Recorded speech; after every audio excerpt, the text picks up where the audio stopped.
either this guy is the best lineman that you have, and he feels incredibly overwhelmed, which shouldn't be a thing because he's one of the highest paid left tackles in the league. No, he's been beat one-on-one a countless number of times.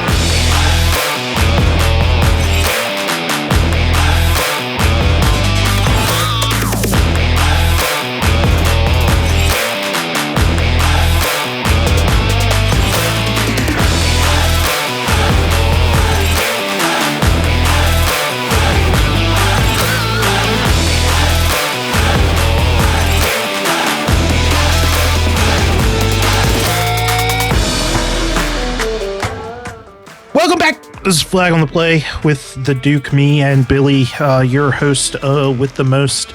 And we got a big, weird week to talk about here. And I say we just get into it. Let's just get right into it. Yeah, I mean, I don't know if weird begins to describe the week that we saw in football, especially last night's game. We had some pretty big upsets. The comebacks, I don't know if you've noticed, week to week, comebacks just keep happening. And sometimes, or the most of the time, it seems like games that comebacks probably shouldn't be happening in, but they are happening in. Do you think the NFL is rigged at this point? Dude, are you ready to...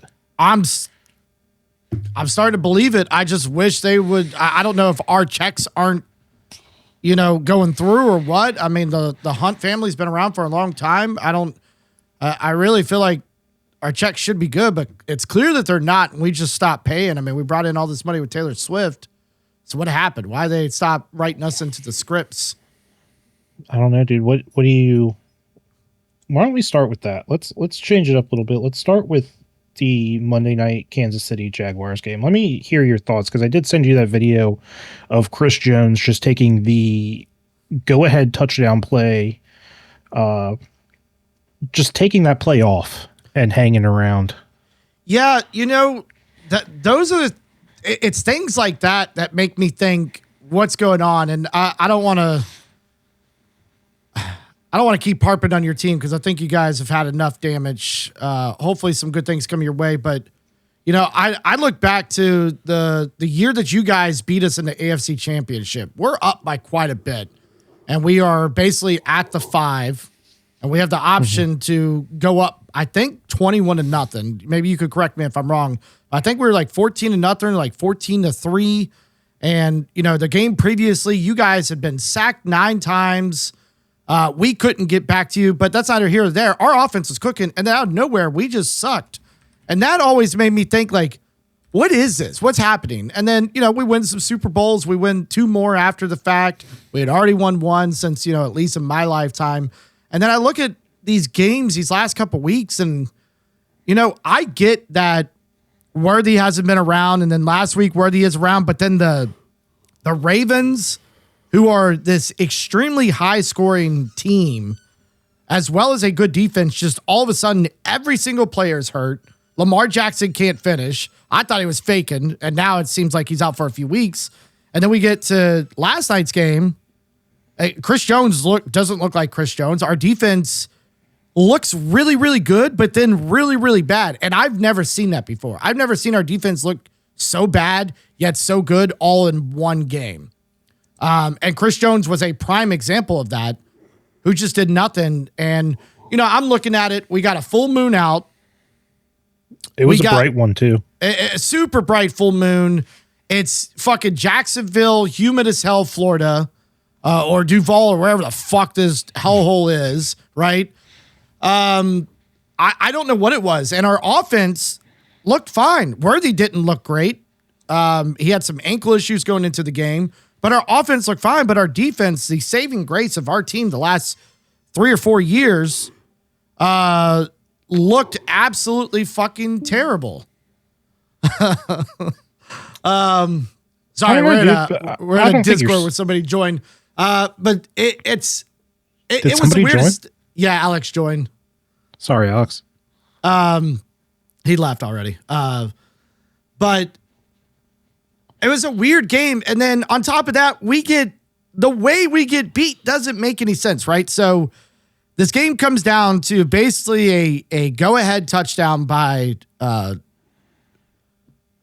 Jesus Christ, Sunshine. I can't even think of his name. Trevor Lawrence. You know, because the problem with Trevor Lawrence is all I can think about is him picking his fucking nose on the sideline. And that's the quarterback that just beat us.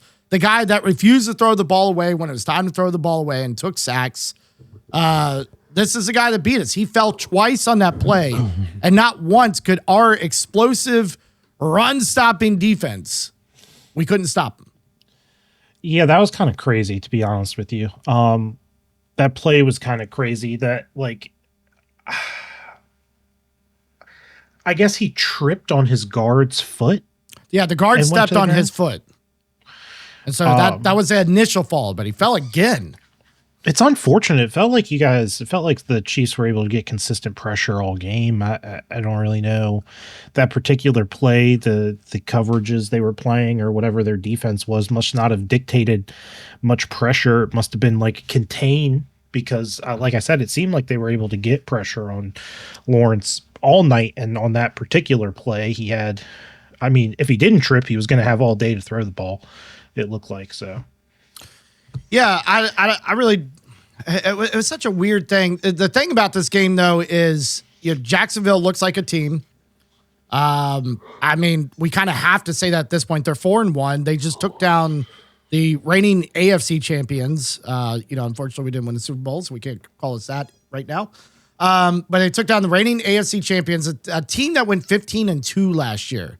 Think about that. We lost 3 total games last year, and it took to the Super Bowl to lose that third game. We're already down 3 games early in this season. So there's like the weird, I'm Chris Jones and I don't care. I don't know if he was gassed or what. I mean, it was a 2-minute drive, 2.5-minute drive. He probably never got off the field. They drove it 60 yards down the field because our kicker, who at one point was one of the best in the league, top 2 on any given week, kicks it out of bounds on the kickoff to start them on the 40. Chris Jones looked gassed, but in all fairness, it feels like it's rigged, but at the same time, we shot ourselves in the foot. And we have really these 3 losses that we've had this year. It's all been 1-score games. The football gods are not looking down upon us. They're looking at other teams, and instead of winning those 1-score games, we're losing them. But we committed, I think, 12 accepted penalties on us last night. And surprisingly, only 1 was on Jawan Taylor, and that wasn't even his fault. That was a wide receiver's fault for not getting on the line like they were supposed to. But it's called him Jawan Taylor because he's the last one on the line. You can't win games when you're committing penalties like that. You can't win games when you throw a pick 6. Mahomes made a business decision, and I'm happy he did. He went to go tackle the guy that he threw the interception to. As soon as I saw that, I was please just go to the ground. I don't care how bad it looks, how stupid you look. We're not trying to get you injured. Just live to see the next play. You can't win like that, and it's unfortunate. Again, hats off to the Jags. Again, what I was kind of saying is I think they're a quarterback away from being a really good fucking football team. Trevor Lawrence is not it.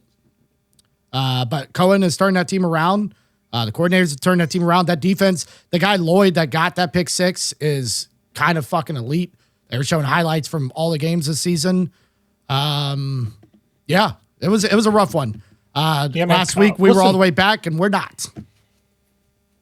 Yeah, and I don't want to. I mean, you're going to talk about the Chiefs. I don't want to spend too much time talking about the Chiefs. There's just really nothing to write home about in this game. Had a scare moment with Xavier Worthy where you thought he might have re-injured himself. Yeah, he went out for a couple plays, came back, seemed fine. Looked gassed though. Didn't look like he was in 100% shape. I don't know if that's playing into everything. Maybe he just doesn't have some. He's got some conditioning issues or something. He flew in with a swollen ankle. I don't know if you got that report. But he was questionable for the game. And that's what it looked like he hurt on that one play. Yeah.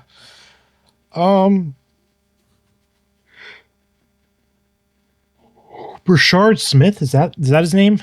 Yes. I think probably need to go to him a bit more. He seems like a good 100% person. I know Kareem Hunt's been I think you got to reserve him as like your third down back. Pacheco might be, your scat back guy now. I don't know, dude. I might just give him a shot at this point. Just give you a change of pace, something consistent. But what I will say about the Jaguars is I was thinking about it, and I think that they reminded me of somebody, and I had to take a long time, just considering who this was, because I was like, who do they remind me of?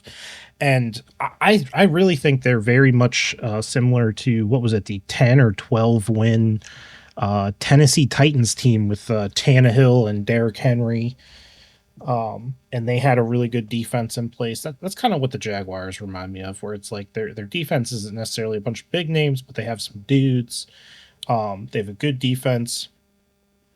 They have wideouts that can make plays. The Titans had AJ Brown.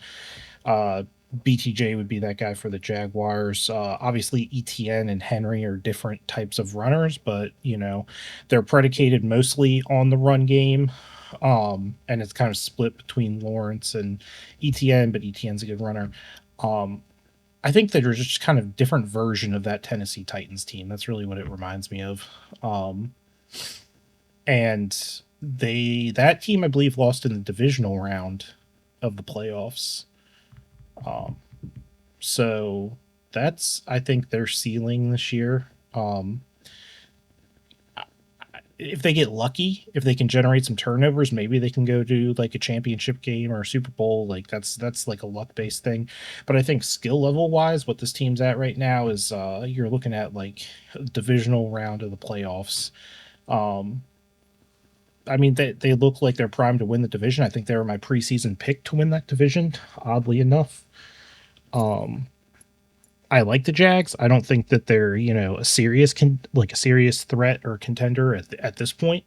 Maybe they make a move and they can become that, but they're a decent team. They're not bad. They're beating who they're supposed to beat. That's I was having a conversation with someone and they were like, well, they've only played shit teams. And while, their wins may not be incredibly quality, as long as they're winning those games, if you win the games you're supposed to win, you're going to be successful. So there are games you're supposed to win and games that you're not necessarily supposed to win. If you win all the games you're supposed to win, you're right where you need to be. And if you end up winning a couple of games that you're not, you're in a really good position. And I think that's kind of where the Jags are now. I don't know that they were expected to beat the Chiefs this week. So now they're kind of moving into that territory where it's like they're in a really good position if they can beat like a couple of those teams on their schedule that nobody really has them slated down for a W. Yeah, I mean, I think Jaguars fans are just as surprised, but my book, a win is a win is a win is a win, right? So you get that W on the board. It's momentum to carry into the next week. You take down a very, very good team in the Chiefs, a team that you just came off of absolutely fucking crushing the Ravens, who, came into the season hot. At the end of the day, it was a good game. It was a little, I don't want to say boring at first, but obviously I was very happy. We're just running away with it. We were up 14-0. And then momentum shifted right before halftime. And then we, came out a little sluggish in the second half, which I did not expect. And, it was a good game. I think they found some things that worked, and before we get off of this, because he's a hot topic, I think Travis Hunter needs to be more offense than defense. I think I may have, just from hearing things in the past, have said different. But if we're going to get a guy that's going to jump 100 yards into the air and pull down a ball with two guys fucking absolutely hitting him, he needs to be playing offense and he needs to continue doing that. And that is going to be a huge help for this team. BTJ, Trevor Lawrence, offensively, I thought he looked great. Defensively, he got burned by Worthy. He went flying around against Kelsey because he thought he had broken up a pass. I mean, he had good coverage on Kelsey, but Kelsey simply just didn't catch it. But offensively, I mean, this kid could be a star. I don't want to buy into it, but the dude could be an absolute stud, and maybe it is on both sides of the fucking ball. He certainly brings hope to that team, and that's everything. Yeah, I mean, Travis Hunter's one thing. Let him play whatever role he may have. If I'm the Jaguars, I'm looking at the next 2 weeks, right? They have Seahawks Rams bye week, and then they play the Raiders coming off the bye week. They have two grueling weeks coming up. The Seahawks are a good team. The Rams are a good team. They're both non-conference opponents, so they're not used to playing these guys. And they're probably they're equally as talented, maybe, as the Seahawks, but certainly potentially a little bit less so than the Rams. And the Seahawks have been playing well so far this season. So, I mean, if you look at it, really, if you look at this stretch of Chiefs, Seahawks, Rams, they kind of needed to win this game against the Chiefs because the Seahawks and the Rams arguably are harder outs for them at this point in the season, especially with, just how the Chiefs have been playing. Not saying that they're out of it by any means, but they've just, the quality of the team play has been less so than their upcoming schedule up into the bye week.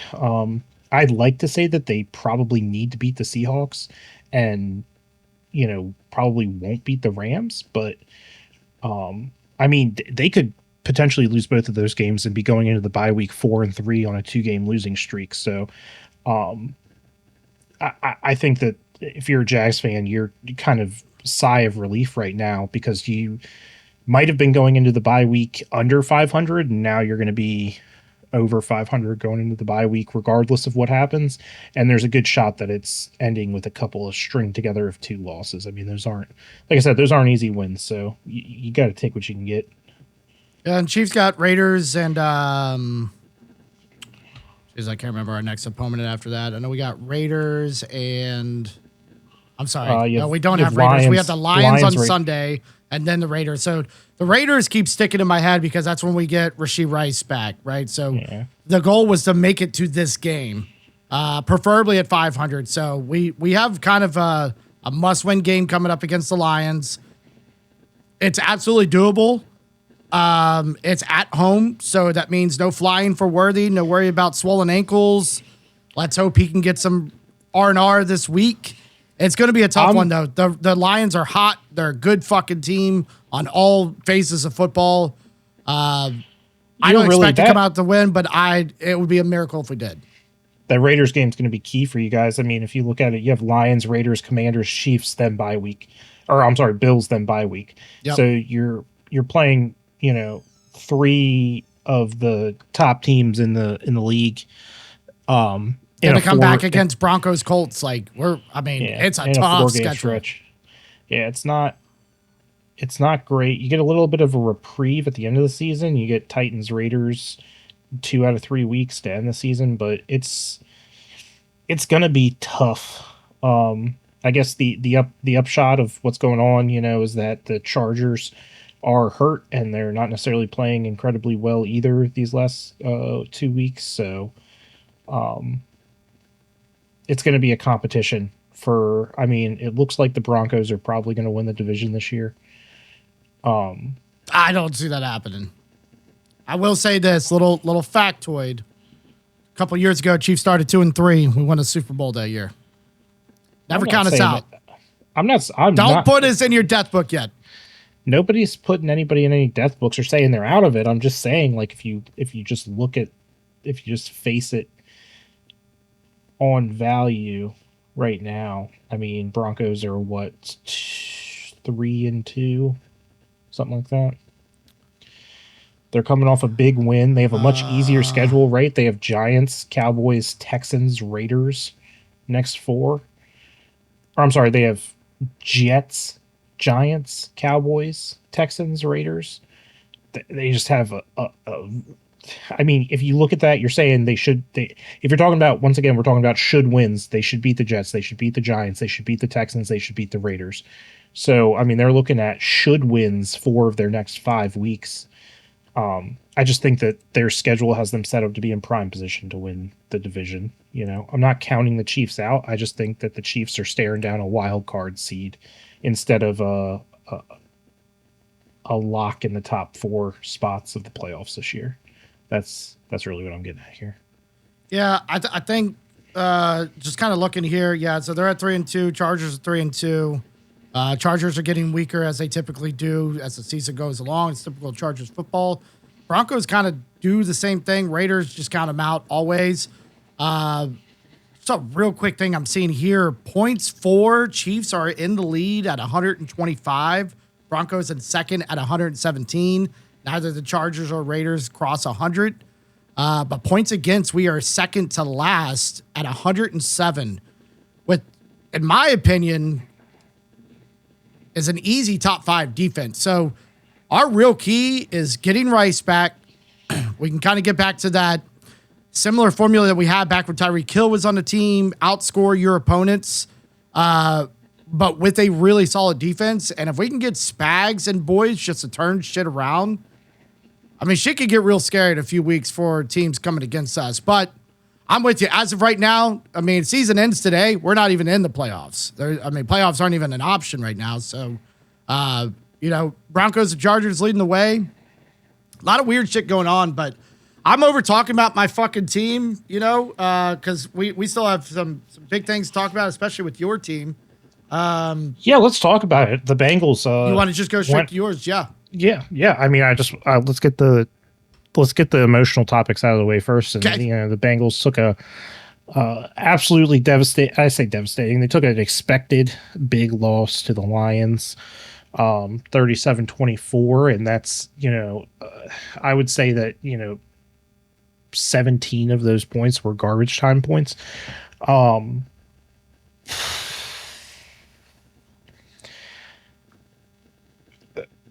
Everybody in the fandom is screaming from the mountaintops, we need to get Jake Browning out. I personally am still not convinced that Jake Browning was the issue. I will say that he had a tendency to hold on to the ball a little long. We go out and we get Joe Flacco, right? That's the big news. We're doing some sort of pick swap for Joe Flacco. Is he going to be able to turn around and start immediately? I'm not sure. I don't know what the plan is there. I know that we play the Packers on Sunday, and that's a tough game for us. Guess who's beat the Packers? Joe Flacco has beat the Packers this year. He's beat the Packers this year? Browns beat the Packers this year. Did Remember they? It was that first loss that the Packers took.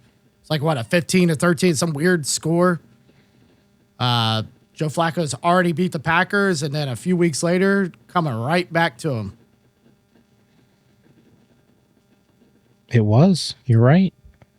So there's a couple things that obviously work in your favor there. He's got an idea of what to expect, not just on film, but actually, being in the game. And then on top of that, if for some reason within a week he gets the start, he gets the nod. It's a guy that's already done it, but I'll let you kind of continue on, but then I have some thoughts about this Joe Flacco trade that happened. So my thing is, it doesn't look like we spent a lot on it. Like, it seems pretty negligible what we gave up for Joe Flacco. Got him for free. Which is fine. I'm fine with that. I would say that I wouldn't want to give any type of advantage away, but this doesn't even seem like that much. So I'm fine with that. I just wouldn't expect him. My hope personally, so my thoughts are that he's going to come in and he can get the ball out quicker. That's what we need. Is we need somebody who's going to be able to recognize defensive schemes and get the ball out quick. Because, I mean, I don't think, once again, that Jake Browning's ability to play the quarterback position is necessarily what got us in trouble. It was more so the fact that he couldn't read defenses and make decisions quick enough behind our absolutely dreadful offensive line. I mean, Orlando Brown Jr. looks terrible. Specifically in this last game, he looked awful. And the Bengals have spent a lot of money in free agency going out and getting guys and bringing them in to try to solve this offensive line issue, and it hasn't worked out. And so we got to figure something out in the talent department. Somebody needs to it needs to be addressed. I've talked about it before, and I don't want to keep hammering on the same subject over and over again, but it's a personnel problem. It's not a... I have a couple questions. I don't mean to cut you off. I got a couple questions about that. I know offensive linemen, specifically, probably, especially way less than defensive linemen. Offensive linemen, like talking about picking these guys up, unless it is a notable like left tackle, like a Tunsil or a Trent Williams or something like that, right? They're not the sexiest position to talk about in football. With that being said, the guys that you guys have picked up, outside of Orlando Brown, are these names that are either big or are they names that you know came from a very strong-minded offensive line coach and a program that has a good offensive line, even if they weren't the starter necessarily there? Did the Vikings have a good offensive line last year? I mean, it was probably all right. I don't know what their rating was. I don't know the answer to that necessarily off the top of my head. I have to do the research. I just know that when Orlando Brown came in, it was coming off of a big year for the Chiefs, right? So you have a successful offense and you're bringing in a notable name from a successful offense. We brought in, what's his name? Dalton Reisner, something like that. Reisner from the Vikings. He wasn't supposed to start so quickly. So, I don't blame him for necessarily playing poorly in his first. I mean, he got there in the week that he got there, he had to play. And, they make a lot about communication and camaraderie and stuff like that with the offensive linemen and them needing to be all like in sync. So I get it that maybe he wasn't ready to play. Everybody else, I mean, Cordell Volson is a guy who's been there for years. He's out, I think, for this entire season. He just needs to be cut. He hasn't done anything to warrant having a contract. I mean, I'd have to look it up. Here's what I'm getting at, because if they're not, my thoughts for you guys is maybe at this point, it's time to get some guys that maybe are a backup, or we got, the backup, knowing that a team has a third guy or something that could be the new backup of the team, and kind of wheel and deal. Go find the teams that we know have stellar offensive lines and, probably stinting from either solid veterans that have really kind of work their way, who are going to share, the tips and tricks to their fellow teammates, or the stellar offensive line coaches. Those are a little bit harder to find.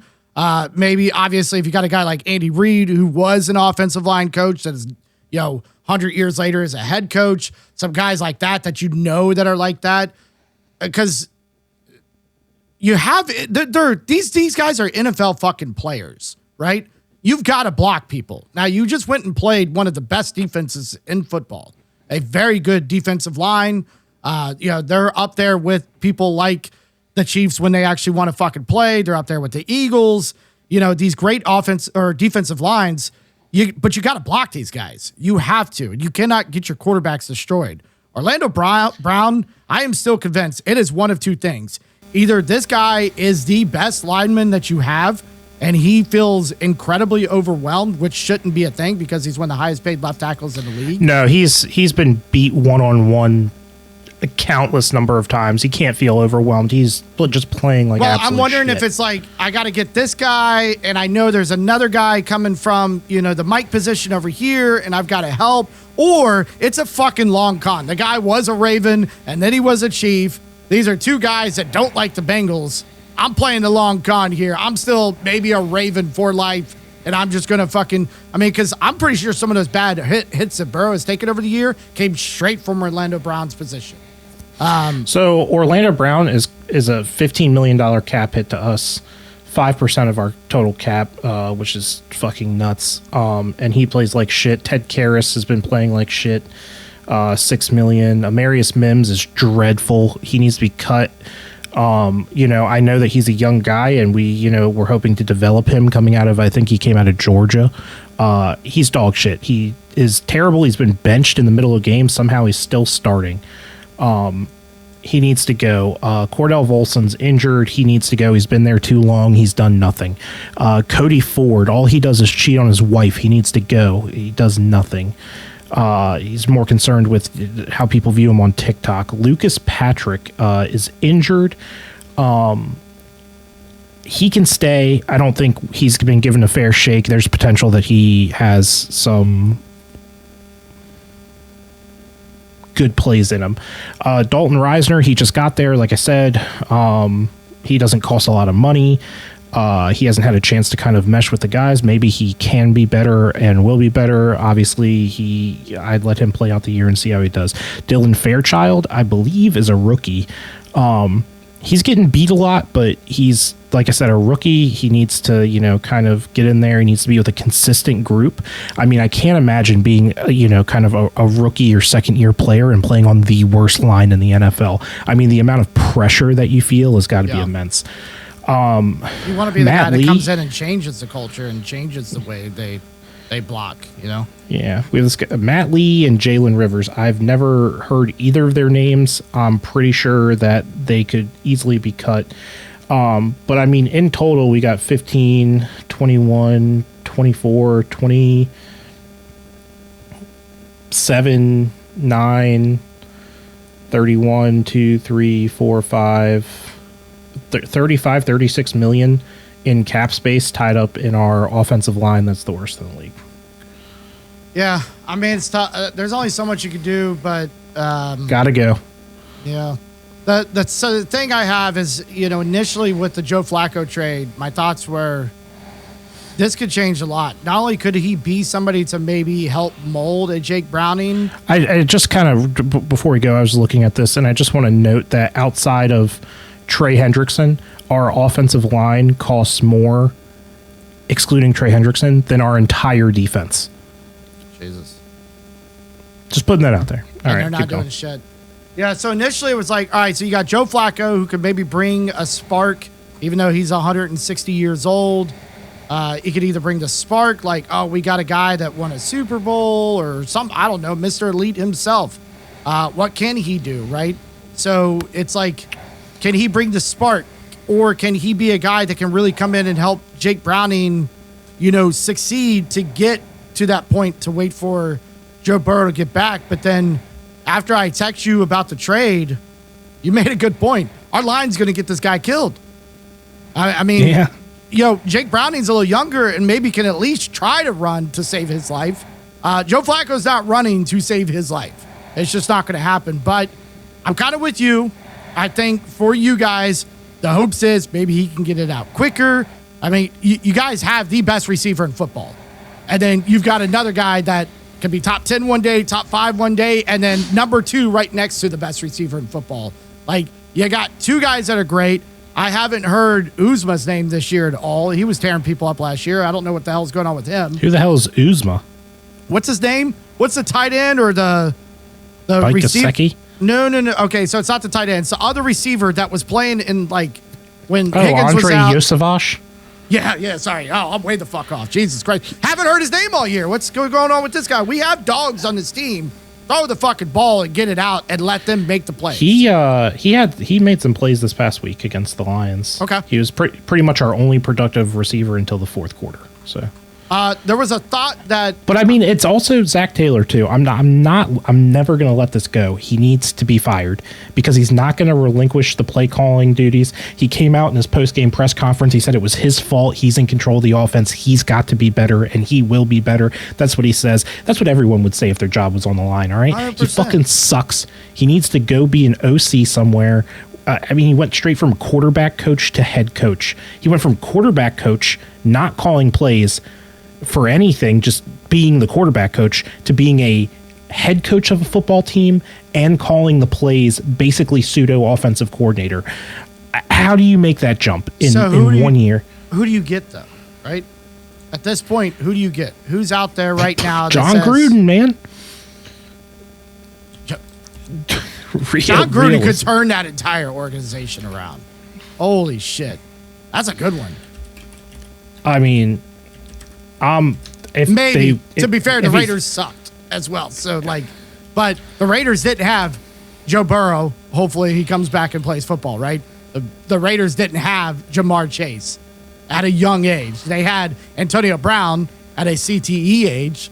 but they didn't have these guys. And before the Raiders got some of their weapons, John Gruden was fired, or quit, or whatever the fuck, essentially happened there. But that's the issue. It's you got to replace the guy, or your current OC or DC, they're going to be the ones to take over. Meanwhile, Luann, where is he now? Because I'm pretty sure he's on a team that the defense is thriving. No? I don't think it was ever Lou Anarumo, right? It was, they needed a change there, right? So I'm never saying that Lou Anarumo was a bad coach, but he didn't have the talent that he needed to be able to execute his defense. Sure. Al Golden's there. He's got these guys buzzing around. The defense is obviously better. They're generating more turnovers. I mean, if Lou Anarumo has the horses to make his scheme work, it works well. The Bengals didn't have those horses when the last 2 years that he was there, basically. And that's not Lou Anarumo's fault. He doesn't make all the personnel decisions. He's just got to go out there, coach the guys up, whatever. But as far as that, like, you still have to make that change, right? You have to do something. This was the way of doing something. It was Zach Taylor keeping his job is really what it was. As far as people who are available out there, I don't know if they're available, but Joe Brady, the Buffalo Bills offensive coordinator, I would take him. I might take Cliff Kingsbury from the Commanders if he's available. I'd rather have Joe Brady, but either way, at this point, both of those guys are better than Zach Taylor. I don't want to say Arthur Smith. Is he with the Steelers still? I don't know. Yeah, he's still with the Steelers. It is tough, but the problem is either you suffered. I don't know. I don't know what happens. Jesse Minter, the defensive coordinator for the Chargers. I'd take him. The Chargers defense is fucking buzzing. He obviously knows how to get some boys motivated. Jim Schwartz. I'd probably take Jim Schwartz, especially coming from Cleveland. He knows a lot about defense. I think we need a defensive-minded coach. I think the offense is going to be just. I think the offense is going to be just fine. That's where we put all our money. We can't afford a defense, so we need somebody who knows how to fucking coach the boys up. I can see that. I'd almost want, in your case, though, that offensive-minded guy, so that offense could thrive, which they did last year, right? With Joe Burrow healthy and on the squad, and everybody healthy and on the squad, that offense was the best offense in football. So I mean, maybe Joe Brady. I'd like to say John Gruden, because I think that he could come in, and like I said, he's more of a football guy. Like I said, I think we have too many analysts, technicians in the building. We don't need to do that. We just need some camaraderie football guys. But I don't know. Outside of that, I don't know who you really bring in, what you really do. I'm just torn because of what's happening with the Ravens. The Bengals could still make the playoffs if Burrow comes back and plays well. And, you always want to see your team in the playoffs, but I also want to get this guy fucking fired. So if he makes the playoffs, we have less of a case to fire him. Sad news for you guys' team. Quarterback Brett Ripien, how the hell ever you say his name, you guys released him today. Okay, I'm sure that I'm very torn up about it. I believe we also released Mike White. So, Yeah. Or these guys sitting on the practice squad? Where the hell were they? I believe so, yeah. Yeah. I think Ripien was the third string, if I'm not mistaken. Okay. So he was the guy sitting next to Jake Browning telling him that he was doing just fine every week when he was fucking throwing 6 interceptions a game. Anyhow, that's kind of what we do with that. Let's get into some of the more interesting things, though, because as much as we care about, the Chiefs and the Bengals, respectively, there are actually games that were interesting this weekend, and neither one of them were the games that our teams played in. Yeah, let's start from the top here. So 49ers and Rams on Thursday night. How do 49ers win this fucking game? They were beat. Beat. And what are the Rams doing? I hate Kyle Shanahan so much, dude. Jesus I hate him. They should not be winning football games. They're the system greater than the players in it, I guess. I don't know. In Shanahan's system, he needs one guy, which is Christian McCaffrey, and he needs everybody else to just not require any type of anything. You can hate him as much as you want, but this guy, what are they, 4-1 right now? They're 4-1. That's nuts, dude. They have Christian McCaffrey. That's it. Christian McCaffrey with a defeated Mac Jones, who looks like a god. Meanwhile, I've got Patrick Mahomes. I've got Travis Kelce. I've got one of the best defenses in the league. I can't win a fucking game. You've got the top wide receiver. Again, we already talked about T. Higgins being another guy, a defense that's actually getting turnovers this year. You can't win a game. Meanwhile, it's Kyle Shanahan, Christian McCaffrey, and Mac Jones out there fucking beating some of the best teams in football right now. It's disgusting. How are we letting this happen? I don't even know what to talk about with this game because they have a good defense, though. I know they have some injuries on defense, I understand. But, I mean, Fred Warner's in there. You have your captain in there. You have guys rallying to the ball. And I think it's a case of these players bought into the system. They bought into Kyle Shanahan's system. And almost you could say that these players that are like backups and stuff like that, they're going to play harder. They're going to try to do their jobs better than any type of like diva, like big name people. And then you have like a almost like I'm going to call him a blue collar guy in Christian McCaffrey, he's just a football guy. Yeah. No, he's the you know, especially when probably like we were kids, that's the guy we wanted to be if we were absolutely athletic at all, right? We wanted to be Christian McCaffrey. I mean, it's there, and that's great. You know, you got somebody like Mac Jones who is saying, okay, if this is Purdy's team, which I don't know that it is anymore, I think Purdy comes back. First of all, why would you bring him back? You fucking keep him on the sideline until Mac Jones pulls a Mac Jones on you. I'll tell you this. I think a lot of this is Mac Jones is just doing what he's supposed to do, right? He's not making mistakes. He's not throwing interceptions. He's not generating turnovers. You know, he went 33 for 49 for 342 yards, 2 TDs. Now, those are great stats. I think, I'd like to see the yak on that, the yards after catch stat for the team. But I think a lot of that is, I mean, at least 82 yards of it, which is Christian McCaffrey's yards, just like 2 yards down the field, and Christian McCaffrey just runs over 6 people and jukes people and whatever. But like, I think a lot of it is just Mac Jones making the throw that he's supposed to make, and it's really scheme. So I think that they're catching defenses off guard. They have the right play calls. I watched the game. I didn't see any incredible throws from Mac Jones. I saw no bad throws though. That's the thing. I didn't see any bad plays. So you don't need to be incredible, top 10. Top 5 player if you're just not making bad decisions. And Mac Jones is not making bad decisions. He's playing exactly how he should. I think that he will continue potentially to start. I think this is one of those things where you might hear the 49ers, depending on what Mac Jones's injury status is, because he did have the issues with the cramping in his calf and like all that stuff going on, the limping on the field.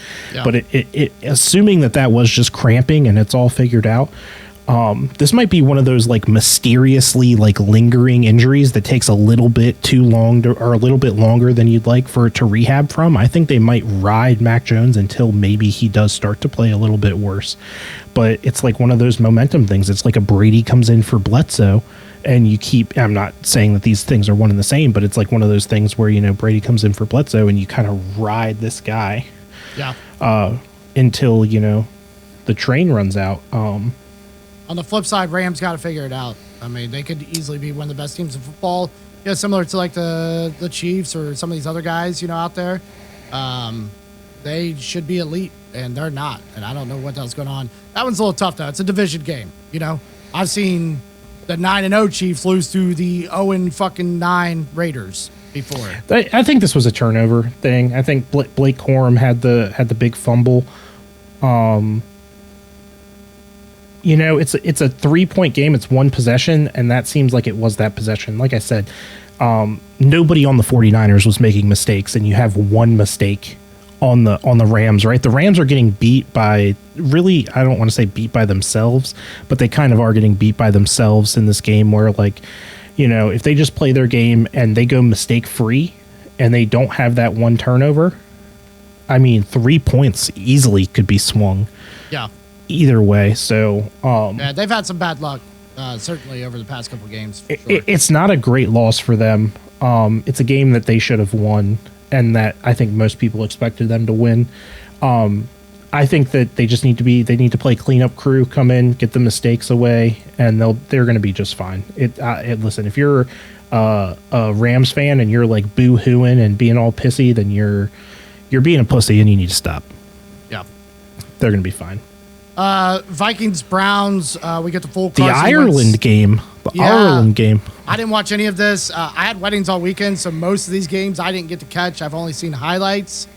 But Vikings, Brown, I saw it's a Carson Wentz experience. Dylan Gabriel doesn't look terrible for the Browns.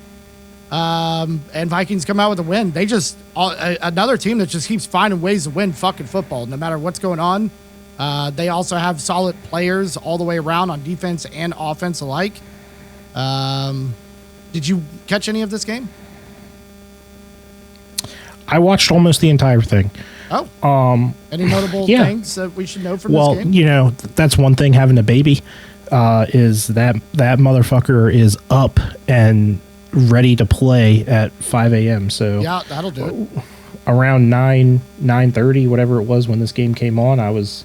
So you're loving international games then because you're not bored. You're like, hell yeah, football's on. Good. Fuck it, I'm up. Who cares? Yeah, dude, it's less time than I have to spend watching Miss Rachel. The Browns. It's inexplicable to me how the Browns can have such a good defense and not win games. I really don't understand it. Their defense, if they weren't on the field for 55 minutes a game, I think they would be crushing teams. It doesn't make any sense to me. Yeah. I look at them and I'm like, they are fine. They don't have the most talented offense in the world, but Judkins, he's solid. Judy's solid. You got Judy's quarterbacks that'll hopefully be okay. I know Tillman's on IR, but you have two, Fannin and Njoku are both beasts, monsters of men. It just doesn't make any sense to me that I guess that is the quarterback effect. Dylan Gabriel didn't look terrible. He didn't look great. I think the Browns could have easily won this game. I think the Browns should be like a tier 2 team in the NFL with the way that their defense plays. I mean, their defense plays fucking hard, dude. Yeah. I don't, just looking at the Browns, I don't get it. I don't understand how they are where they are. Vikings escape with this one at the end of the day. I don't think they played particularly well. I think they just got away with it. Their offense was stifled in the beginning of the game. They were able to put up some points in the middle to late game. Nothing really impressive. Justin Jefferson is, top wide receiver in the league for a reason. He seems to be quarterback proof. He can get open, runs great routes. Jordan Mason, he runs hard. He got a little bit stuffed up in the beginning. He was able to do a couple of things towards the end. TJ Hawkinson kind of has just disappeared from life.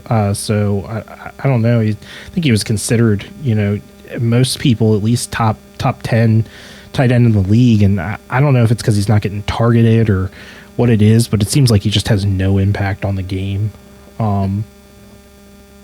He's got to decline the last couple of years. I mean, he's still a guy, but he's not the guy. He's not top 10 at this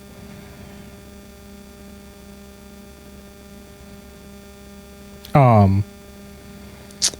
I want to.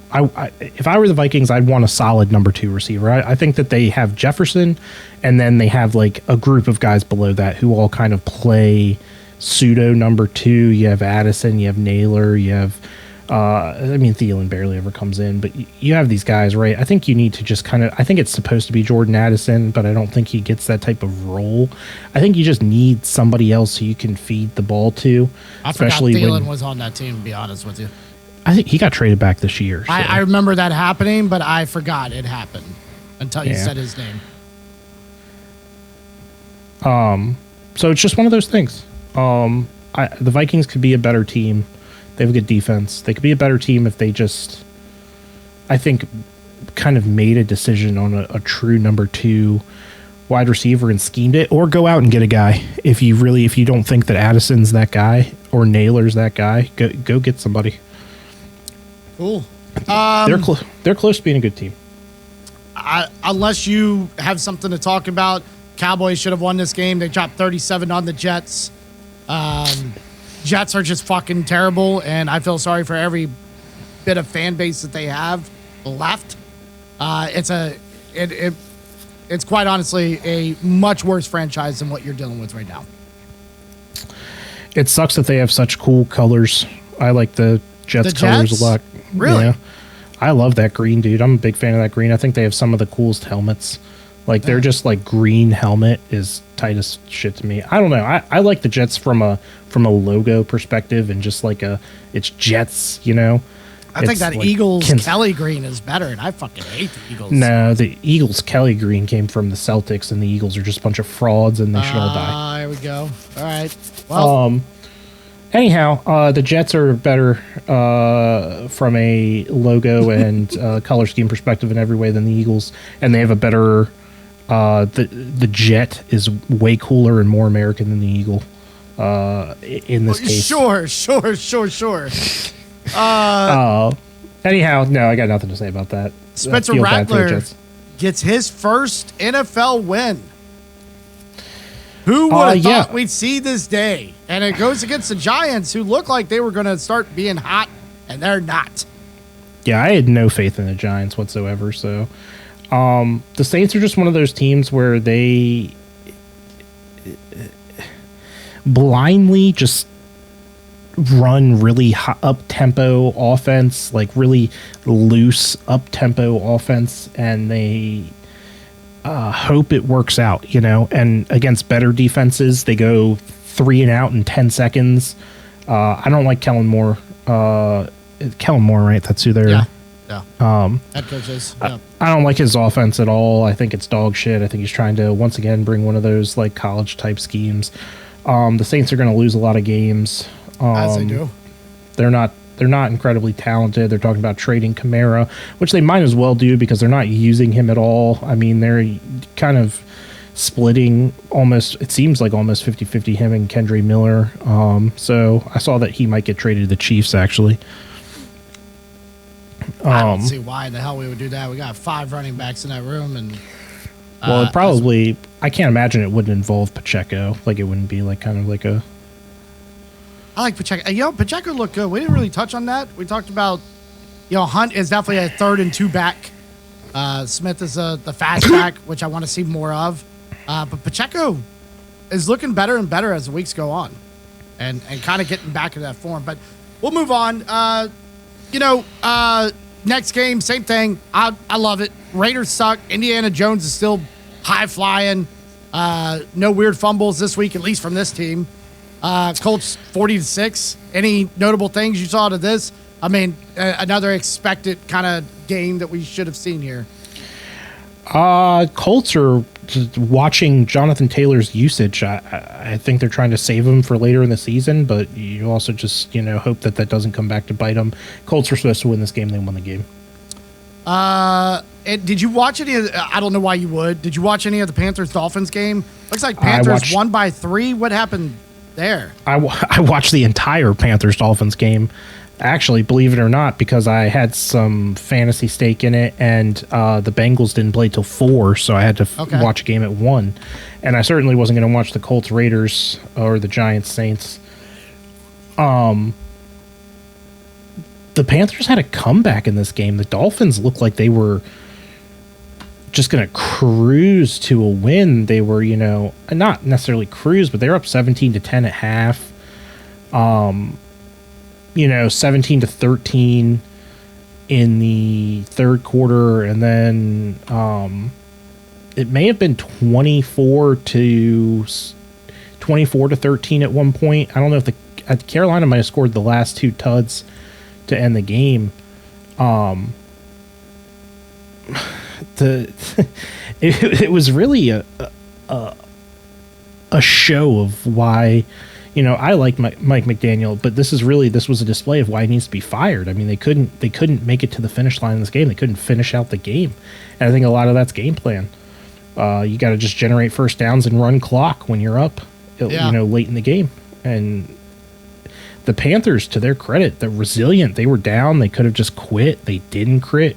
Rico Dowdle had a massive game, dude. Yeah, let's not talk about that. I think he single-handedly demolished my fantasy fucking team. Yeah, 206 yards from scrimmage is nuts, dude. And that's not, he had 3 receptions for 28 yards, but 23 carries for 206 yards is just crazy stats. I mean, not likely to be repeated. So this is kind of like a lightning in a bottle from my perspective. But hell of a comeback by the Panthers. Showed some resiliency. Showed why maybe you don't give up on, Bryce Young just yet. You don't give up on this young team. They got to get some receivers. Ted McMillan is good. Xavier Legette is horrible. He needs to get. I mean, they have this guy. Odd, because I thought he was. There was 2 Xaviers that came out that year. It was Worthy and Legette. And I'm almost certain he was supposed to be the better one. Yeah. Yeah, he's supposed to be like this demon of a receiver. He's not good, and they just need to probably move on from that. I don't know that Bryce Young's going to make it. They might need to bring somebody in who's a little bit taller, a little bit more of a baller, some would say. And then on the Miami side, caller. I mean, Tua does enough to not get benched, I guess. I mean, he was 27 of 36 for 256 yards and 3 TDs. Best game of the season, no? Yeah. A-Chain, though, on the other hand, I still think you're really limited by his decision making and all that stuff. A-Chan they didn't have a great rushing day all around. 19 rushing yards total on the day. So everything came through the air. Jalen Waddle had a big day. Darren Waller had another big day. Yeah, who would have thought Darren Waller coming back from the dead would be a top tight end in the league? He looks in shape, dude. He looks like he kept in shape. But other than that, I mean, just resiliency, like I said, shown by the Panthers. Good for them to get the win. The Dolphins, another step towards an absolute blow up of the team. Like I don't know how you justify keeping this team and this organization together as it stands right now if you're the owner of the Miami Dolphins, especially considering every other team in Florida is having a good season right now. The Bucs are having a good season. Jacksonville's having a good season. So you got a team on one side doing well, a team on the other side doing well, and you're stuck in the middle looking like a piece of shit. Yeah. So, I mean, good old shit sandwich there in Florida. We can move on though to the I don't want to say upset of the week, but let's talk about the game of the week here. It's not the upset of the week, but it is an upset nonetheless. And it's like, I love and hate the outcome of this fucking game. I love seeing the Eagles humbled. I have been saying they are a beatable team. I don't think any of these teams can run away with anything at this point. And we're seeing that all over the league. But unfortunately, it comes at the hands of the fucking Broncos, who I also don't think look all that great. But they beat the Eagles. Another game I didn't get to watch, but I did hear the Eagles were up 17-0 or 14-0 on the Broncos, and the Broncos just come back and win this fucking game.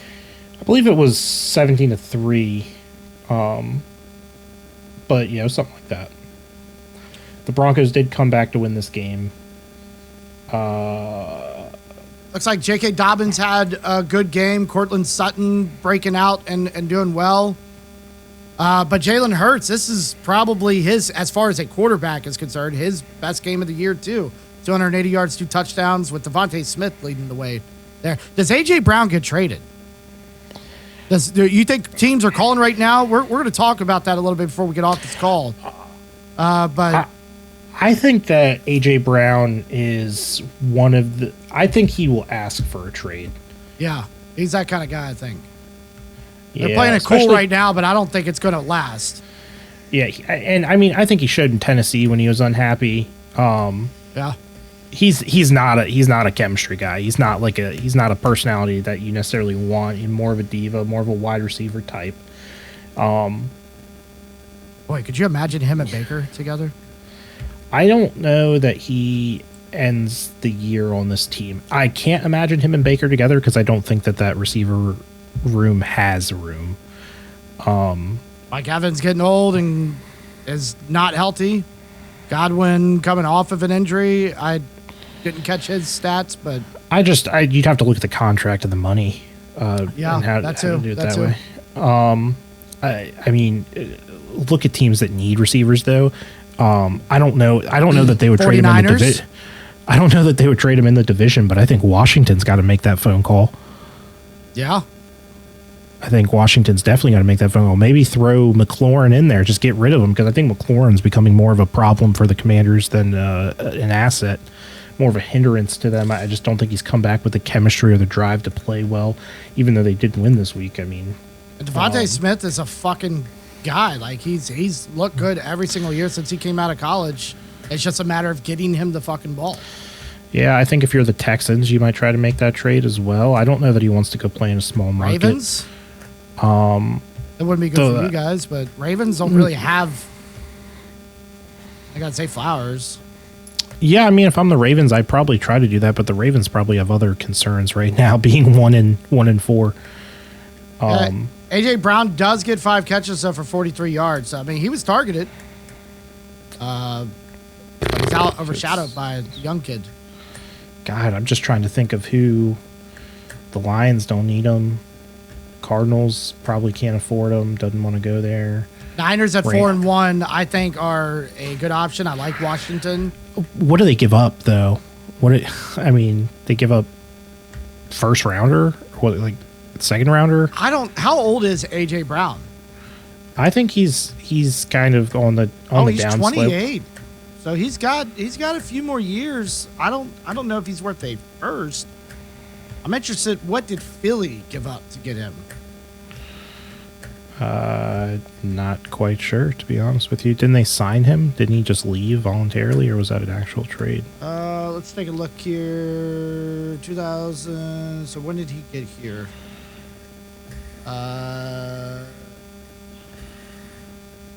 Selected by Tennessee in 2019.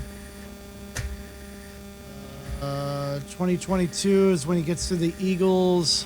Brown was traded to the Eagles for an 18th overall pick. So he was traded for a first in 2022.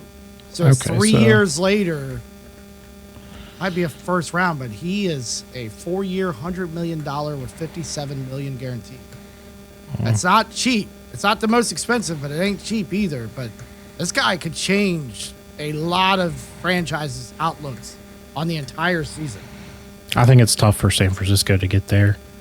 I think it's tough because they paid money to people that shouldn't be fucking paying money to. Like Ayuk, who hasn't played since he got money. I don't know what the guarantees look like, but Washington likes to go out and make some moves, especially with the new organization there. Washington was the first team that came to mind. Buffalo would be another landing spot for him. Don't put that out there. Don't put that out there. That kills the whole AFC, I think. I think they're lacking a guy like an AJ Brown, 100% right? Lacking a guy like him. So, I mean, you imagine him and Keon Coleman on the same team? It's GG's for the rest of the league. They might have to trade Keon Coleman as a pawn in that thing. Why not develop him? You know, he's too young. It's his second year. Yeah, that's true. I don't know, dude. If I was the Bills, I'd be making that phone call. If I was the Commanders, I'd be making that phone call. If I'm a lot of teams, I'm making that phone call. Shit, the Pats might want to make that phone call. Packers don't have a number one. Period. That's just how they run their offense. I don't know. Yeah, but they haven't been. I mean, they haven't had a number one since Devontae Adams. Get your Devontae Adams back, and hopefully, you're not going to draft the next Devontae Adams because that's not what you do. You got a guy in Golden who could be a guy. There's a lot of teams out there that could be fucking scary if they got AJ Brown. But look, overall though, happy to see the Eagles lose. Hate to fucking see the Broncos win because we should have won, which would have put us a half a game behind the Chargers and tied at this point with the Broncos. It'd be a very, very fun-looking division right now, but unfortunately, we fucked that up. Anything else on this game? I'm just happy to see the score. Happy to see the Eagles lost. The Texans trounce the Ravens. Ravens are done, no? We think they're done for the year? When's Lamar coming back? Next week? They're still odds-on favorite to win this division, by the way. Which is nuts. Feel like it should be the Steelers at this point, but Steelers had an early bye, which is fucking weird. I hate. Can we talk about that for a second? Early buys, yay or nay? How do you feel about that? It does nothing for you guys right now. Burrow's not coming back next week. I think that this is a non-football player opinion and I think that this is I have an opinion that almost probably no one shares. I think every team should have the same bye. I think they should take just a week off of NFL football. Are we talking like a NASCAR kind of thing or like a fucking F1 race? Like, we're going to pull a race in. You're all off this week. Yeah. Yes. Just all off this 1 week. I think it could be incredibly competitive. Also helps us all in fantasy. It could be incredibly competitive if you take a halfway point through the season. As long as that doesn't fall on Thanksgiving, because that's huge for football. But like the week before Thanksgiving, maybe, and give everybody that week off. Put it around a holiday. So maybe, hey, this is our family time because we know we're going to be busy over that next weekend. About that halfway mark, give them all that week off. Everybody comes back as healthy as possible, and everybody's primed for that December. Football. That's my thing too. And one thing I do hate is not necessarily hate, but one thing I don't like is when people say that they caught the bye at the right time or didn't. I think you want to eliminate as much like randomness as you can, and I think taking a week off of football in the middle of the season is I'm sure TV would not enjoy that, but like as far as that goes, I can't see like a better thing to do it. And I think we're putting two games on Monday fucking night every fucking week, seemingly. Yeah. So fuck TV, fuck them. I think they're getting their fucking games. Clearly, the NFL wants to spread this out so everybody gets to watch without paying $7,000 for the Sunday ticket. So fuck them. I think that the week before Thanksgiving actually makes a lot of sense because it's the holiday time. Hey, guess what? Now I got an off week to put up my Christmas decorations, to go get all the shit out, shopping. Yep. To take the kids to a pumpkin patch if we need to. Whatever you're gonna do, you get a week in November to do that, and then you come right back to football. That. Yeah, the R&R from that. Imagine you have the Thursday night before, and you have the next week off. Like that's your bye week, and it's coming up for all that stuff. Like I don't know. That's I'm with you. That's I've never thought about that. I like that a lot. That's fuck my bye opinion. Weeks. Period. Yeah, but I don't know how the Ravens are odds-on favorite, but yeah, Texans stomped them, and that's probably happy for you. I mean, if CJ Stroud's under 250 yards passing and has 4 TDs, they have like a combined like 110 yards rushing between like 76 backs. Was it turnovers? How was it a good field position every time? I didn't watch the game. I'd have to watch the highlights. I don't really know how it happened. I almost don't understand it. It has to be defense, right? Xavier Hutchinson, whoever that is, or I guess it's one of their wide receivers, had 2 TDs. Jalen Noel had a touchdown. Nico Collins had a touchdown. Expectedly, Nick Chubb had a tud as well. But it's like it's just one of those things. They had 3 interceptions, so generated 3 turnovers. Davis Mills came in and threw 4 passes, I'm assuming at the very end of the game. I mean, Cooper Rush goes 14 for 20, 179 yards, 0 touchdowns, 3 interceptions. Derrick Henry rushes for 33 yards. Weird thought, because I had this couple of hours ago. I was thinking about this.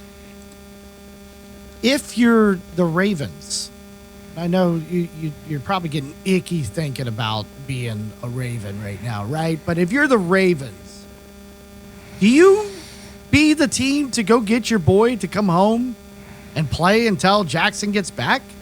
Or are we sticking it out with Cooper Kush?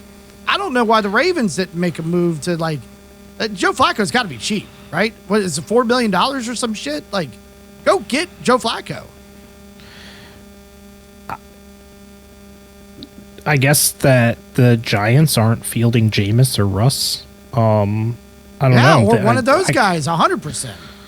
I don't know the answer to that question. I'm with you. I don't know why. To be fair, Rush looked good being the backup and then starter for the Cowboys.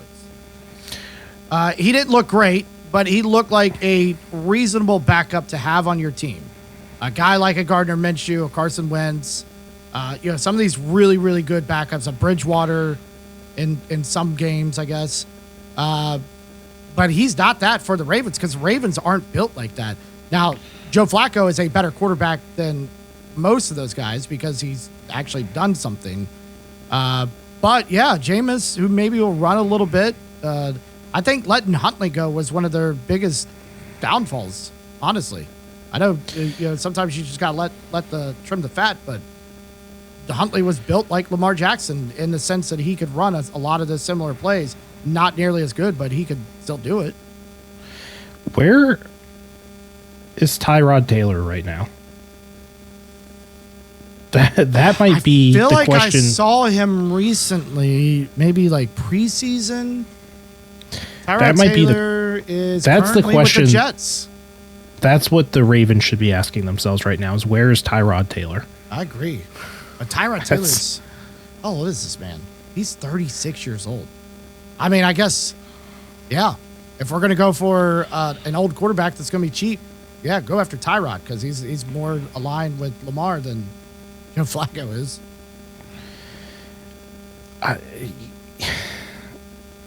Teddy B, is he in the league anymore? I don't know, dude. There's a million people. A million people I can think of who they'd want to start over Cooper Rush, but I guess they just did not. I'm surprised. Are you surprised that nobody's made a team like that?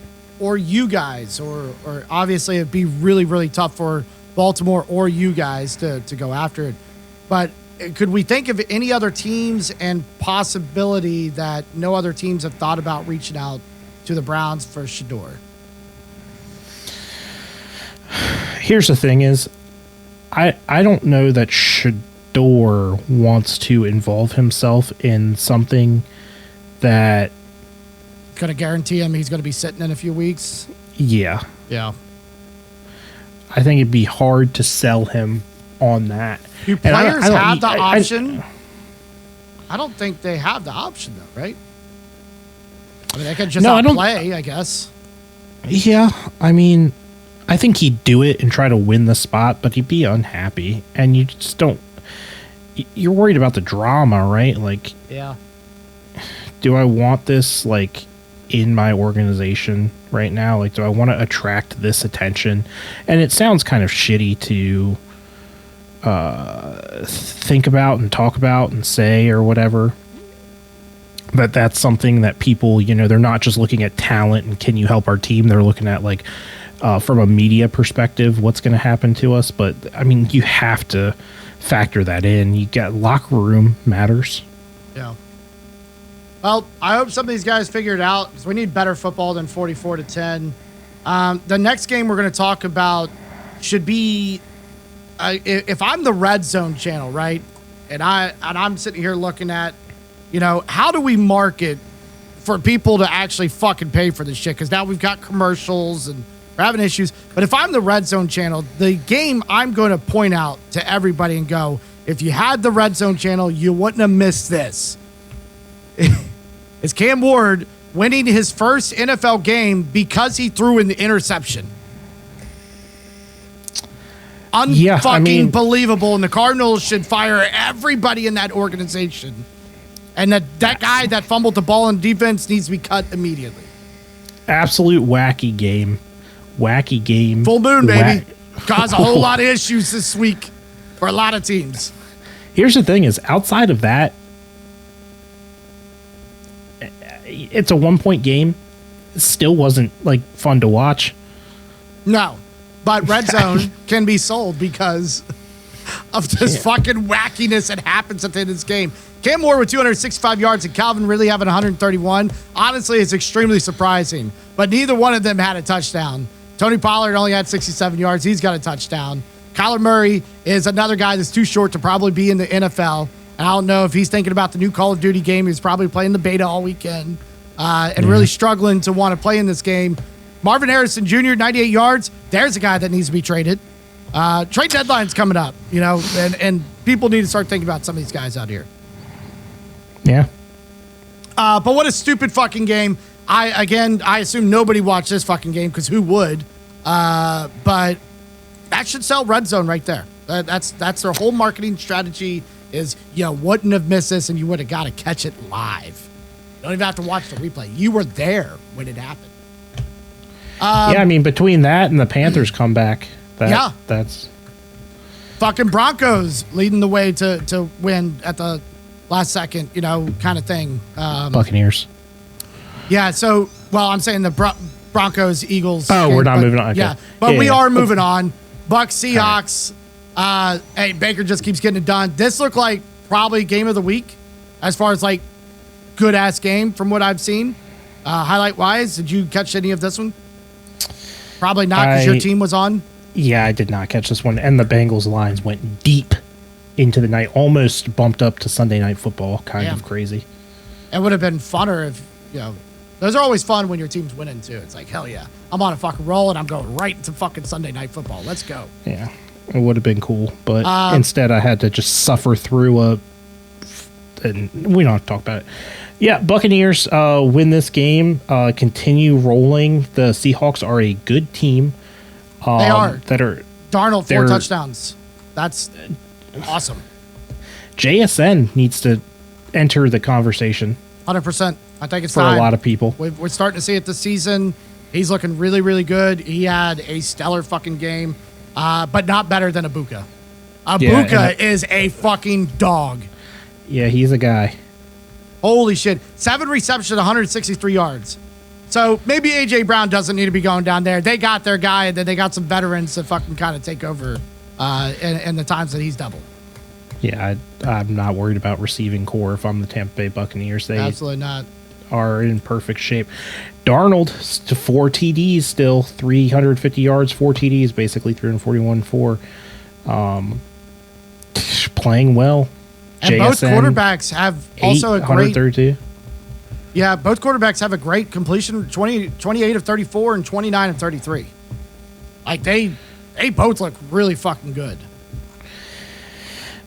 Yeah, man. I mean, this is a battle of QBs that were not given a fair shake in the beginning of their careers by 2 of the most in squalor franchises of all time, the Browns and the Jets.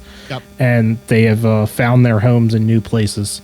I hope the Cleveland ownership, Darnold not so much, but for Baker, I hope the Cleveland ownership is like, God, we'll never make that. Yeah, that's probably why they drafted multiple rookie quarterbacks. Like, you guys are just stuck with us for the next 4 years because we're not making that fucking mistake again. We fucked up before. We're not doing it again. Holy shit. No one else can have you. Yeah, Commanders beat up on the Chargers. Chargers have a lot of injuries going on. Commanders, Jaden Daniels comes back. He performs. Bill Krosky-Merritt finally gets to shine in this game. Yeah, he looked good from the highlights I saw as well. Really, really good. Yeah, 111 yards, 2 TDs. Deebo Samuel was the primary target for this game, and I believe Terry McLaurin was a scratch. So, looking real quick at Justin Herbert, we're seeing this a lot. We saw it in last night's game and for a couple of weeks, and we're seeing it with Justin Herbert. What is, outside of Lamar Jackson, what are your thoughts on these teams that their top rusher each week is their fucking quarterback? I don't like it. Yeah. Omarion Hampton got injured.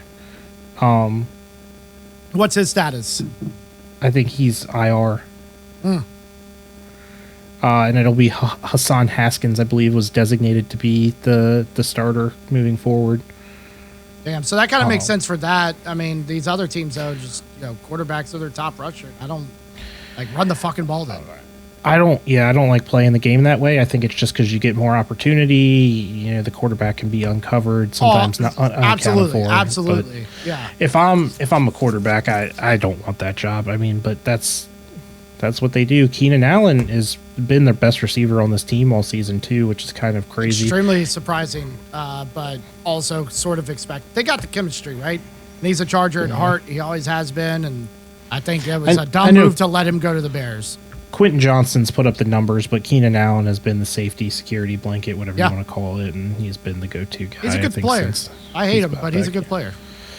Yeah, but not a lot to talk about there. The Commanders moving forward, we need to pay attention to them, see if they're going to be a threat to the Eagles in that division or not. Chargers, they might fall off at this point. We don't know. I know you're hoping so, but seems like it's about that time. And then wrap up this week before we get to our picks. Pats Bills. Pats pull it out over the Bills. I think this is what you would consider the upset of the week. It was a competitive game. It was relatively low scoring going into the fourth quarter. It was 13-10 or something like that. And the Patriots are able to just pull it out. Just a gutty victory for them. Do you have any thoughts on this? Yeah, so I mean, again, I didn't get to watch a whole lot of football. I got to see a good chunk of this game. I think more than probably like somewhere in the second quarter onto the end. Got to actually be home and finish the game. And then my game. So these are only two games I really got to see this week for football. I loved every moment of it. I think Drake May looks great. Obviously, every Patriots fan has been saying, we got our guy. Now let's go get a team. I like Mike Vrabel a lot. Don't necessarily like the Patriots because we suffered through that for 20 years, but the same could be said about the Chiefs right now, I'm sure. So, but 20 years of fucking Patriots, but I do like Mike Vrabel. It feels normal because this was our childhood with the Patriots just dominating. And I'm not saying they're dominating, and I don't think they're back. Most notable, Stephon Diggs absolutely went the fuck off. And it was great to see because Buffalo's downfall is going to be and has been Josh Allen is the best quarterback in the fucking league, so we don't need weapons for him. We got this young guy in Keon Coleman. That's all we need, and we'll run it with James Cook. Well, once again, we've got a quarterback who's your leading rusher with only 53 yards. And on the other side, I see Henderson was the top one. Ramondre Stevenson is just a touchdown machine. He can't fucking hold on to the ball, but he's a touchdown machine. Drake May looked really, really good. And apparently, some of that came from Josh Allen. There was some training with him or something around that kind of thing. So Josh Allen can thank himself for losing this game because Drake May just took pointers from him and won the game. And it was awesome to see. And, you know, Patriots are a half a game behind of Buffalo right now in that division, which is fucking wonderful. And I hope it continues. Yeah, I mean, you pretty much said it all. Antonio Gibson out for the season. Travion Henderson needs to be the starter. Ramondre Stevenson fumbles too much. Yeah, which sucks because he had, what was it, a year or two ago? He had a really, really good season and it looked like he was going to be a guy down there. He's an Oklahoma guy as well, so, you know, I've got a little soft spot for him. Yeah, Keon Coleman's got to be better. James Cook has got to be better. I know James Cook can be better. Keon Coleman should be better and hasn't necessarily shown it yet, but he's got to be better. He's got to be more consistent. He's got to start finding soft spots in the defense. He can't just be like a big player bust guy or a big target in the red zone. He needs to start playing the wide receiver position more. Yeah, I agree. Or the Bills need to go out and get A.J. Brown. Yeah, let's not put that voodoo out there. A couple quick notes before we do move on. I just got a graphic. AFC North starting quarterbacks this week. Dylan Gabriel, Cooper Rush, Jake Browning. Steelers had a bye. Two of these guys wouldn't start in the SEC this weekend. It's the note at the bottom. That's probably true. We'll let everybody decide who are those two. So you guys obviously made the big trade for Joe Flacco. We've got both of our feelings on that. Ravens go out and strengthen their defense. It seems like the AFC North is the one making the first big moves in the trade deadline. They trade away one of their defense's rushers, Odafe Owe, who is pretty good, but they get a safety, and so they get some help in that defensive back room. And they traded, and they also got a 2026 fifth-round pick Chargers got Oweh and a future 7th. I don't fully understand what the future 7th means. Jerry Jones fined $250,000 for flipping off a Jets fan. Did you see that? I didn't see him flip him off. I did see that he got fined for that, though. Kind of. Fuck it. I mean, I was talking about this with one of our good friends, one of your people there, and he said that's like $20 to us. So like, obviously Jerry Jones is like, let me just pull that out of my shoe real quick. It was worth every fucking penny, and we dropped 4 points on you asses. Let me tell you, this oil money is running rich through my blood. Honestly, that's a little crazy. Any other big news that you've seen throughout the week? We talked about a few of the injuries, which definitely fucking sucks for some of these people, some of these teams. I don't like injuries. You know, I'm always a fan of, to be the best, you got to beat the best. And, you know, even as much as I don't like your team, if I'm going to go play the Bengals, I want to beat Joe Burrow. If not, then we don't, you know, we get what comes to us. I want to beat Josh Allen. I want to beat Lamar Jackson. I don't want to beat backups. It's not fun. As far as a fan is concerned, I'm sure the team feels the same way. They should at least. Yeah. Saquon got hurt. Do we know anything about him? I don't know anything about him. Kind of worried a little bit. Yeah, I mean that team again. I don't think, you know, what made them, you know, offensive and defensive line last year incredible. They got a lot of those same guys this year. They're still really good, but that team was so fucking good last year because of that dual threat, which should be the same as what the Ravens are doing, but they can't seem to get it going. General soreness. He's excited to play the Giants on Thursday Night Football, so it's expected that he's going to play. It's a knee injury.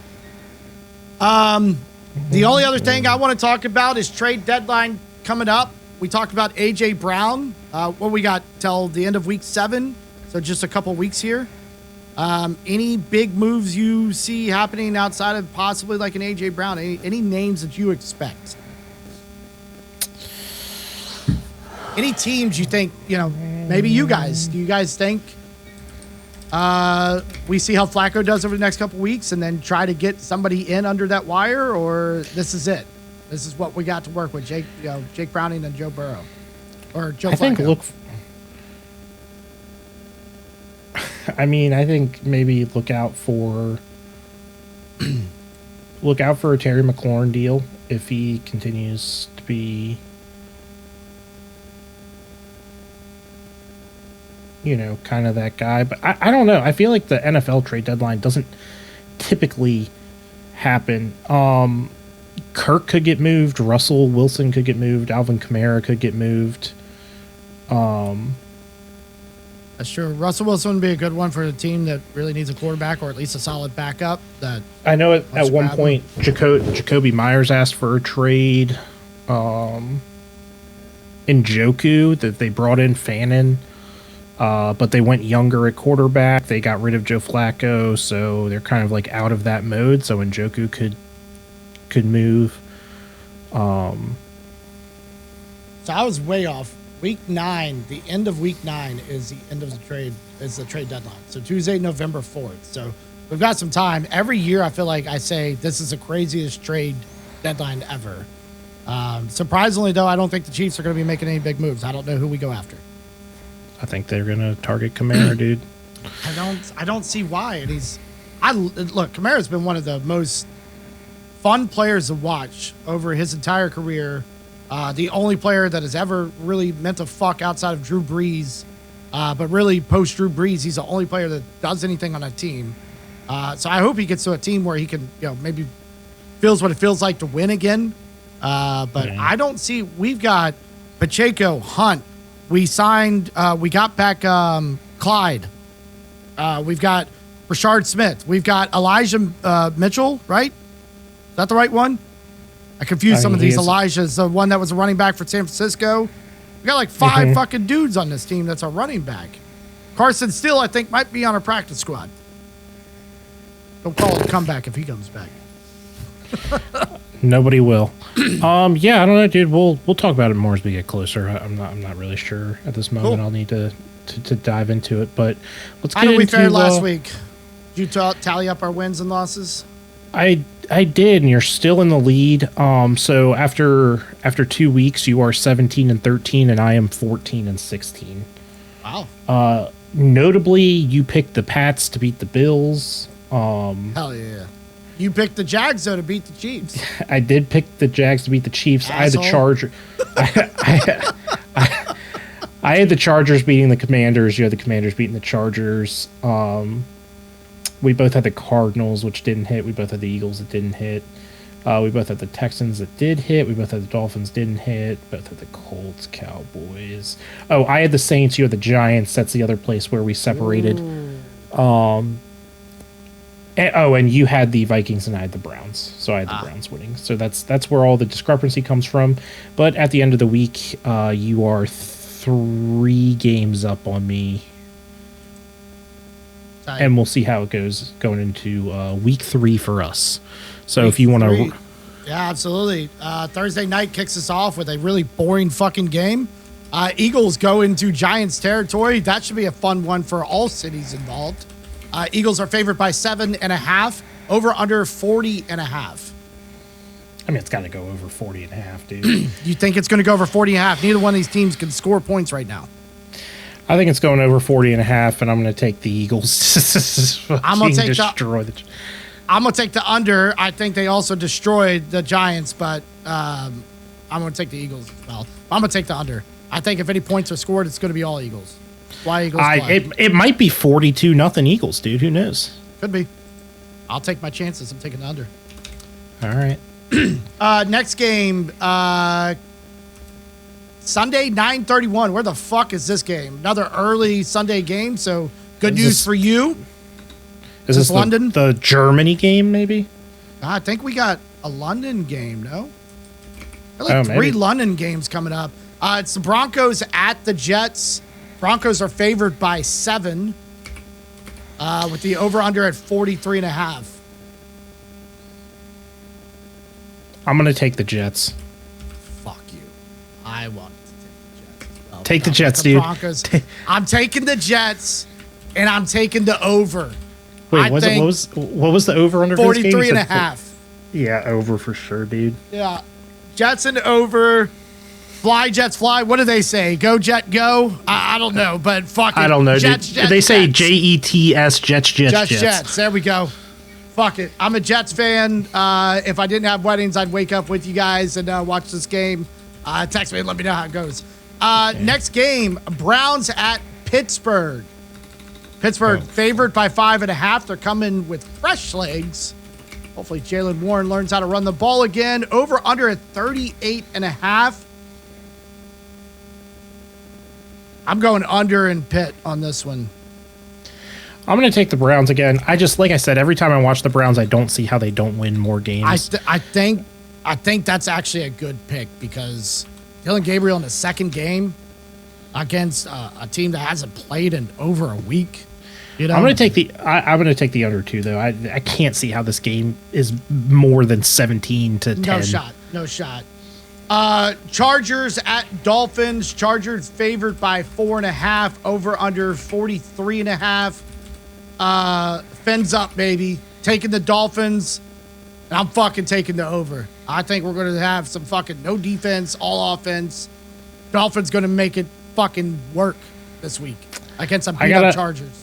I got to hope for the Chargers, dude. I'm going to take the Chargers. And I'm going to take the over. I think that this has to be a high-scoring game, regardless of who wins. I can't imagine it being low-scoring. The football gods and sportsbooks think Spencer Rattler winning his first NFL game in 2 years means something. We got the Patriots going to New Orleans, but the Patriots are only favored by 3.5. Over under at 45.5. I'm taking the under. And I'm taking the Pats, and I think they win by more than 3.5. I think it's a touchdown to 2. 7-10. 7-10 point win. Yeah, I can't see the Pats losing this game. I think we're both just taking the Pats here. They're on a fucking high right now. Like that momentum beating the team that's led the division for the last 5 years, no shot, right? Yeah, I don't know, dude. I just don't think the Saints have firepower. Seahawks at Jacksonville. This is a 1.5 point favorite to the Jags. Over under at 46.5. I personally think this is going over. I can't pick a winner. The Jags look okay. I'm going Jags. They gotta beat the good teams. They gotta beat the good teams, or we look like absolute ass. So I'm going Jags. I'm going over. I think the Jags are going to lose to the Rams, so I'm going to take the Jags this week as well, and I'm going to take the under just because that's a lot of fucking points. I don't know, dude. It might go over. I'm not sure, but I'm taking the Jags as well. I'm riding or dying for the Jags as long as the Bengals suck. There we go. Cards at Colts. Colts favored by 6.5. Over under 47.5. I think this goes over, and I think the Colts win by more than 6.5. I think they're just going to steamroll the Cardinals. Yeah, I don't. I agree with that sentiment. I just no reason to talk about it any more than that. Rams at Ravens. Rams favored by 7.5. Over under 44.5. I think this one actually goes under. I don't think either team can figure out to fucking score the proper amount of points this year so far. But I do take the Rams. Yeah, I'm taking the Rams too, and I'll take the under just because I don't think that the Ravens can put up points like when Lamar's in. Yep. And teams have just been keying in, it seems like, on Derrick Henry, and he can't do what he could do in his younger days. Agreed. Cowboys at Panthers. Cowboys favored by 3.5. Over under is 49.5. That's so high scoring, dude. Holy shit. Is CeeDee Lamb back? I don't know. It's his explanation. I'll let you spew on that while I look at this. I don't know. I will say that regardless of whether he's back or not, I'm just going to take the Cowboys and the under. Looks like could be back on the field next 2 weeks. This is on October 7th. So he's not going to be back. I'm going to take the under as well, and I'm going to take the Cowboys on this one. Yeah, I just don't. Nothing against the Panthers. I just don't think that they have. I don't think they'll score enough to break this over, and I don't think they're good enough for the Cowboys. Next game, Titans at Raiders. What a shit show of a game we'll see here. This is to kick off our 4 o'clock games. Raiders are favored by 5.5. Over under is 41.5. Look, Cam Ward just had a massive fucking game. I'm taking the Titans, and I'm taking the under. I am going to realistically take the Raiders. I'd take. What was the over under? 41.5. I'll take the over. I think it'll be close, but I'm going to take the Raiders to win. Easy pickings for me. I appreciate it. Niners at Bucks. Bucks are favored by 3. Over under is 47.5. I think this is going over, and I'm going to take the Bucks. I think the Bucks do win this, but the way the Niners are playing and fucking somehow got football gods on Christian McCaffrey's side, it's going to be a close one. I'm taking the Bucks too. All right, next game. Taking the Bucks. They're just the best team. Bengals at Packers. Packers favored by 14.5. Over under 44.5. Yeah, I'm never not taking the Bengals. Yeah. I just like that stat, man, that Joe Flacco is undefeated against the Packers this year. You don't know that he's playing? I don't think he's playing. So with that in mind, I'm going to take the Packers, and I'm going to take the under on this. It's definitely going over. Okay. 41? You said 41.5, dude? 44.5. Oh. That's more reasonable, but I'm still taking the over. Okay. Sunday night game. Lions at Chiefs. This is a fucking surprise. The Chiefs are favored by 2.5. Over under at 52.5. So to win this game, we got to score at least 30 points, which means they could score 27. I'm taking the over, and I'm taking the Chiefs. Lions under. Lions under. Okay. And then we got 2 Monday night games. And honestly, I agree with that 100%. It needs to be abolished. But these could also be 2 pretty good games. We kick it off with Bills at Falcons. Bills are favored by 4.5. Over under is 49.5. Fuck. Let me just do a little check in here.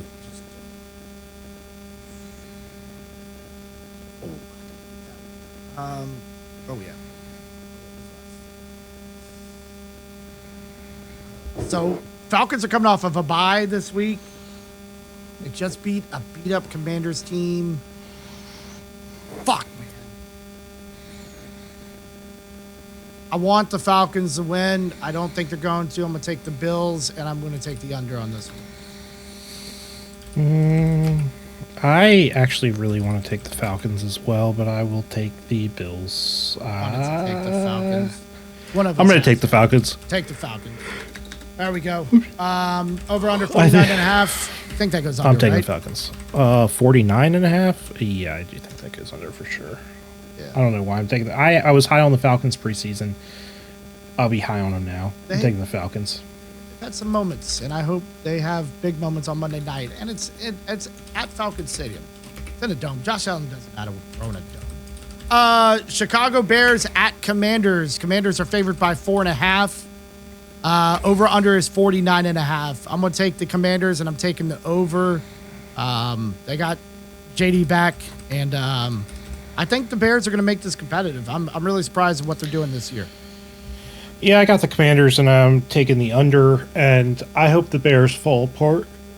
Yeah, I don't disagree with that, but I don't see it happening. But that caps off all the games that are happening this week. I don't know who the fuck's on a bye. I'm sure there's some teams we didn't mention. Vikings, Fuck 'em. I don't see them. Yeah, fuck them. You guys suck. You're not even playing football anymore. Outside of that, I don't think there was any surprising college football scores. Alabama finally beat Vanderbilt. I don't know if they lost to them last year, but that's always a big game. Vandy was ranked. Alabama wins that game. Ohio State crushes a Minnesota unranked team that nobody's ever heard of. Memphis? Who the fuck is Memphis? Ranked number 23. That's a college, dude. I mean, imagine it is. Big game, I guess. Miami, Florida beats Florida State. So I think I saw a stat. They're undefeated against all the Florida teams this year. So good on them. There's a fuck ton of Florida teams. It's kind of a big deal. There's quite a few. They are ranked number 2 now. Ohio State retains number 1. Oklahoma beat the shit out of Kent State. No surprise there. I want to say they were ranked 5th and then they dropped to 6th. I truly don't understand the ranking system. Texas A&M is now 5th. They beat MS State 31-9. Like Mississippi State. Yeah, I know that. Sorry. I don't know why I read it like that. But why is that a thing? Why are they getting ranked higher? Because they beat Mississippi State 31-9. We had a better blowout against an unranked shitty opponent. I think Mississippi State is a much stronger team than Kent State. Mississippi State was ranked before they started losing games and stuff like that. And then I don't really think it's in then. I don't pretend to understand the system at all. Although they have fallen apart, we do have the Texas game coming up, the Red River rivalry game, right? Yeah, I mean, Texas, can't imagine. I can't believe they're Texas unranked at this point. That's so fucking insane. They just can't imagine Texas isn't going to get fucking destroyed against Oklahoma. We do have Ole Miss, Tennessee, Alabama, Missouri, and LSU. I think we've talked about this. The good thing is I think we'll have our starting quarterback back for some of these games. We'll have the Gamecocks coming up before the Ole Miss game. So we've got 2 good games here that hopefully we just kind of steamroll, let our starter rest. And, man, I'm actually getting excited because there's a chance we could be playing meaningful fucking playoff football. I don't know that we go all the way. Oklahoma's my favorite for the Natty right now. I like Indiana a lot as well. Indiana's playing Oregon this week. Look out for that. That's a Saturday afternoon game. And, the big noon game is Ohio State and Illinois. That should be another good one. I don't really care about Alabama, Missouri, to be honest with you. I think Mizzou's always overhyped and underperforms. So look for those games, and let's all pray to the football gods that we have another entertaining week of football. Hopefully, some more comebacks and some less blowouts. Blowouts aren't fun for anybody. As much as you like them for your team. Go Joe Flacco. Yeah, go Chiefs. Go Joe Flacco. Maybe at worst, Joe Flacco can maybe help the kid out. Maybe give him some pointers, like, "Hey, kid, I won a Super Bowl. I'm Joe Flacco, Mr. Elite of 2012. I've been relevant in the last 12 years, but I got you, bud. Let me take care of you." So we'll see. I think we've got an exciting slate of football coming up. Some good-looking games for sure. Yeah. I'm signing out. I mean, it was a solid week. Good timing on both of us. I was the one that was a little late. Not too late, but a little late this week. I was working late. Doesn't matter. All right, guys, let's all try to have a safe and good week ahead, and we'll see you next time. Absolutely. Goodbye. Bye.